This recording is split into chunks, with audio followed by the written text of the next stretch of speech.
প্রস্তুতি গ্রহণ করবে। সিলেটের থেকে আমি যাব সেই সুদূর কক্সবাজার, 15-20 দিন থাকবো। আমার 5-7টা ড্রেসের প্রয়োজন, কমপক্ষে টাকা পয়সার প্রয়োজন। আবার যাওয়ার জন্য এমন ব্যবস্থাপনা দরকার যাতে আরামে যাওয়া যায়।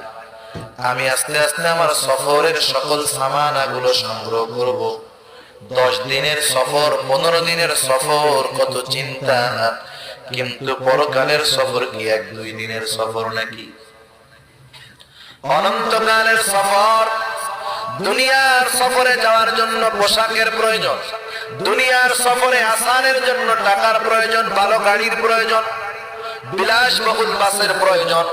আমি আমার অবস্থার আলোকে পরিবহন নির্বাচন করে যত আরামে যাওয়া যায় সেই সফরে যাওয়ার চেষ্টা করি। কিন্তু পরকালের সফর তো 1-2 দিনের সফর নয়, পরকালের সফর তো অনন্তকালের